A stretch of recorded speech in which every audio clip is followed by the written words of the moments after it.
नमस्कार, डॉक्टर सर्वेश कुमार सुयस, news editor, राष्ट्रीय समाचार बुलेटिन में आपका स्वागत है।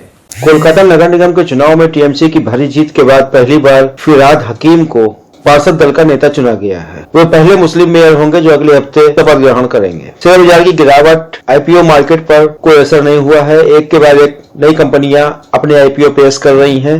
इस लिस्ट में अब स्नैपडील का नाम भी शामिल हो गया है, जिससे 12.50 करोड़ रुपए जुटाने की योजना है। स्नैपडील ने आईपीओ के लिए सेबी को कागज अपने सौंप दिए हैं। ऑनलाइन खरीदारी या किसी भी तरह के लेन देन के लिए डेबिट और क्रेडिट कार्ड का इस्तेमाल करने वालों को अब खरीदारी के लिए 1 जनवरी से कोई भी भुगतान करने के लिए आपको अपना आधार कार्ड नंबर या उसका पूरा ब्यौरा नए सिरे से भरना पड़ेगा। जब भी आप खरीदारी करते हैं तो आपका पूरा डाटा आपका सिस्टम पर स्टोर हो जाता है। किसी भी कंज्यूमर कंपनी का पूरा डाटा हैक हो जाता है और पता चलता है कि दुनिया भर में लाखों लोगों की जानकारी एक साथ साइबर अपराधियों के चंगुल में पहुंच गई और आपके खाते में सेंध लग गई। कर्नाटक विधानसभा में धर्मांतरण विरोधी विधेयक गुरुवार को पारित हो गया। राज्य की बसवराज बोम्मई सरकार इसके चलते पिछले कई दिनों से विपक्ष और अल्पसंख्यक समूहों के निशाने पर बनी हुई थी। शीतकालीन सत्र राज्य के बेलगावी में चल रहा है, जहां पर यह विधेयक पास किया गया। अमेरिका ने फाइजर की एंटीवायरल कोविड-19 पिल को मंजूरी दे दी है। ये दवा गोली के रूप में रहेगी जो गंभीर बीमारी की स्थिति में 12 साल के बच्चों और उससे ज्यादा उम्र के लोगों को दी जा सकती है। कोरोना इलाज के लिए घर में दी जाने वाली पहली नई टैबलेट होगी। इसके साथ रिटोनर और वीर टैबलेट भी दी जाती रहेगी। देवरिया में दर्दनाक सड़क हादसा हुआ है। एक ट्रैक्टर ट्राली और बोलेरो की टक्कर में गर्भवती महिला समेत 3 महिलाओं की मौत हो गई है, जबकि 2 लोग घायल हो गए हैं जो जीवन मौत से जूझ रहे हैं।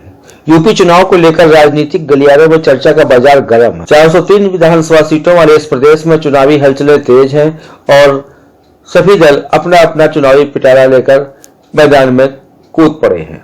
कांग्रेस का पूरा फोकस महिला वोटरों पर है। प्रियंका गांधी ने लड़कियों के लिए मैराथन आयोजित करने का ऐलान किया है। यह मैराथन दौड़ लखनऊ और झांसी में होगी, जिसमें 16 से 28 साल तक की लड़कियां शामिल हो सकती हैं। यह मैराथन 5 किलोमीटर की होगी। इसमें पहले 3 स्थान पाने वाले को स्कूटी तथा 25वें स्थान तक आने वाली लड़कियों को स्मार्टफोन दिए जाएंगे। सभी को टी शर्ट और बैंड मुफ्त में मिलेंगे। मैराथन को राजीव शुक्ला व मंदिरा बेदी हरी झंडी दिखाएंगी। मायावती ने कहा है कि अयोध्या में राम मंदिर के आसपास भाजपा नेताओं और अधिकारियों की ओर से खरीदे गए जमीन की पूरी प्रक्रिया को रद्द किया जाए। मायावती ने कहा कि इस मामले की जांच सुप्रीम कोर्ट स्तर से होनी चाहिए। आगामी चुनावों के मद्देनजर अब साहित्य और संस्कृति जगत के कुछ संगठन भी लोगों को जागरूक करने और सत्ताधारी पार्टी के खिलाफ गोलबंदी के लिए अपनी रणनीति बना रहे हैं, जिसमें प्रगतिशील लेखक संघ, जनवादी लेखक संघ और जन संस्कृति मंच जैसे संगठन अपने सम्मेलनों के जरिए सरकार के खिलाफ अभियान चलाएंगे। मंच के राष्ट्रीय अध्यक्ष कवि कौशल किशोर ने कहा कि जब भी देश में सांस्कृतिक हमले तेज हुए हैं और अभिव्यक्ति की स्वतंत्रता कटघरे में आई या सत्ता का जनविरोधी और सांप्रदायिक चेहरा सामने आया, लेखकों ने अपने दायित्व को बखूबी समझा और निभाया है। मध्य प्रदेश में ओमिक्रॉन के खतरे को देखते हुए रात 11 बजे से सुबह 5 बजे तक फिर से नाइट कर्फ्यू लागू कर दिया गया है। लुधियाना के कोर्ट परिसर में आज एक बम धमाके में 2 लोगों की मौत हो गई तथा आधा दर्जन लोग घायल हो गए। धमाके के कारणों का पता नहीं चला है। एनआईए की टीम व पंजाब के मुख्यमंत्री लुधियाना पहुंच रहे हैं। पूरे पंजाब में हाई अलर्ट कर दिया गया है। सीएम चन्नी ने कहा कि चुनाव आते ही देशविरोधी तत्व सक्रिय हो गए हैं और अपना काम शुरू कर दिया है। अखिलेश यादव कोरोना पॉजिटिव हो गए हैं। उन्होंने 3 दिन के लिए अपने को क्वारंटाइन करते हुए अपने समस्त सार्वजनिक कार्यक्रम और रैलियां रद्द कर दी हैं। अखिलेश यादव और डिम्पल यादव दोनों कोरोना पॉजिटिव हैं और इन लोगों ने अपने आप को होम क्वारंटाइन कर लिया है और साथियों को भी अपनी कोरोना जांच कराने के लिए कहा है। पोलैंड में कोरोना का कहर जमकर बरप रहा है। एक दिन में 775 लोगों की कोरोना से मौत हो गई है। आज दिल्ली में वायु गुणवत्ता सूचकांक AQI 387 दर्ज किया गया। दिल्ली की आबो हवा काफी जहरीली हो गई है। देश में ओमिक्रॉन के मामले बढ़कर 236 पहुंच गए हैं।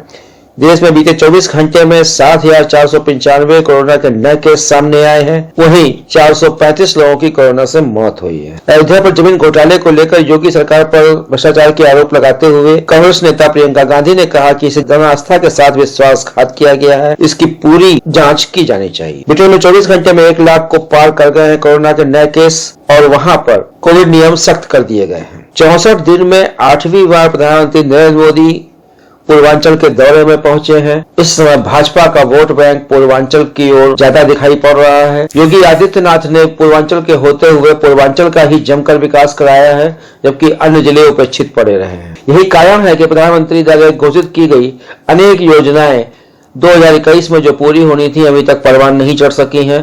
कानपुर में Panki power house, speech therapy centre, tool room centre, 110 bed का अस्पताल जैसी तमाम योजनाएं सिर्फ फाइलों में धूल फांक रही हैं। वास्तविकता के धरातल पर किसी योजना पर एक पैसे का काम नहीं हो रहा है। पनकी पावर हाउस में कोरोना काल में तो बिल्कुल भी काम नहीं हुआ है। प्रधानमंत्री नरेंद्र मोदी ने आज अपने संसदीय क्षेत्र वाराणसी में 10 दिन के अंदर दूसरी बार पहुंचकर काशी को 2100 करोड़ की 27 परियोजनाओं को जनता को समर्पित किया। सपा के मुखिया अखिलेश यादव ने एक बार भाजपा सरकार पर निशाना साधते हुए कहा है कि सपा के समय लखनऊ, कानपुर, बनारस में अमूल प्लांट लगाने का जो फैसला हुआ था उसे अमल में लाने के लिए भाजपा सरकार ने पूरा कार्यकाल बिता दिया।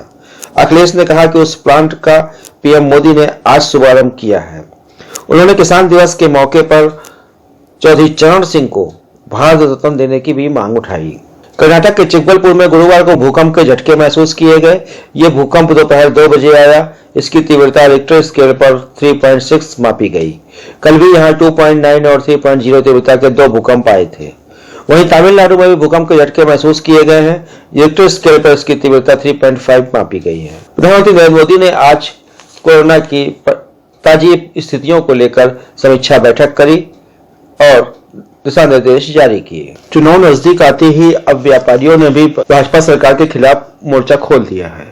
अखिल भारतीय उद्योग व्यापार मंडल के राष्ट्रीय अध्यक्ष संदीप बंसल ने बताया कि वो राष्ट्रीय ऑनलाइन कंपनियों से खुदरा व्यापार को बचाने, डीजल पेट्रोल को जीएसटी के दायरे में लाने, स्नातक एवं शिक्षक क्षेत्र की तरह पंजीकृत व्यापारियों से विधान परिषद सदस्य चुने जाने, 3 सितंबर राष्ट्रीय व्यापारी दिवस घोषित किए जाने, 1 जनवरी 2022 से कपड़े, जूते, ईंट भट्टे पर 5% से बढ़ाकर 12% जीएसटी किए जाने, प्रदेश में पुनः मंडी स्थलों के बाहर मंडी शुल्क लागू किए जाने जैसे प्रमुख बिंदुओं पर सभी जनपदों में व्यापारी एकजुट करने के लिए महापंचायत करेंगे और जल्द ही सरकार को अपने हित की मांगों के लिए बाध्य करेंगे। अखिल भारतीय उद्योग व्यापार मंडल, उत्तर प्रदेश युवा उद्योग व्यापार मंडल सभी 18 मंडलों में व्यापारी पंचायत आयोजित कर रहा है।